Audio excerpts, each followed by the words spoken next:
kondisi ekosistem masyarakat. Jadi sebaiknya kita legalkan saja dengan batasan tertentu.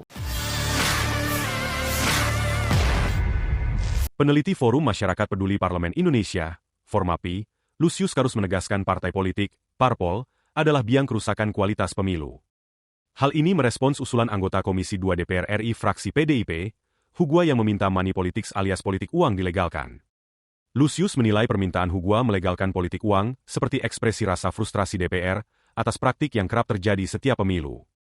Menurutnya, Komisi 2 DPR melalui fungsi legislasi seharusnya memikirkan langkah strategis apa yang bisa dilakukan untuk mengatasi politik uang. Lusius menyebut Komisi 2 DPR tidak bisa melemparkan persoalan itu kepada KPU dan Bawaslu saja. Namun, dia meragukannya lantaran setiap kali membahas politik uang, tak pernah ada jalan keluar yang jitu untuk mengatasinya. Sebab, kata dia, selama ini Bawaslu selalu gagal menindak pelaku, padahal tak kurang laporan yang muncul.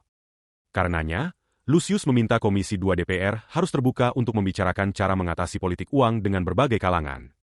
Dia menjelaskan partai politik, parpol, dan politisi merupakan pihak utama yang menjadi sasaran kerja pencegahan politik uang. Namun, dia menyebut terkadang politisi dan parpol tidak punya modal lain yang memungkinkan mereka dipercaya pemilih, sehingga jalan satu-satunya adalah politik uang-uang. Diketahui usulan melegalkan politik uang ini disampaikan Hugua dalam rapat dengar pendapat, RDP, di ruangan Komisi 2, Kompleks Parlemen, Senayan, Jakarta, Rabu siang. Hugua meminta KPU membuat peraturan untuk melegalkan politik uang dalam kontestasi pemilu.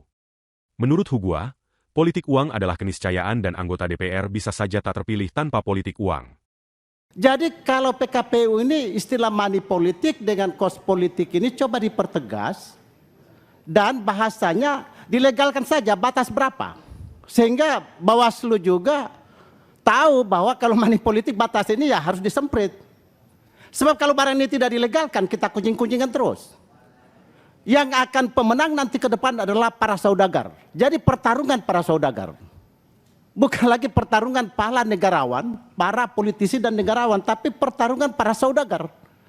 Karena tidak punya uang pasti tidak menang. Rakyat tidak akan memilih karena ini atmosfer, kondisi ekosistem masyarakat. Jadi sebaiknya kita legalkan saja dengan batasan tertentu. Kita legalkan misalkan maksimum 20.000 atau 50.000 atau 1 juta atau 5 juta. Karena ini permainan semain di situ kalau bisa tindak sebenarnya di lapangan. Download Tribun X sekarang. Menghadirkan lokal menjadi Indonesia.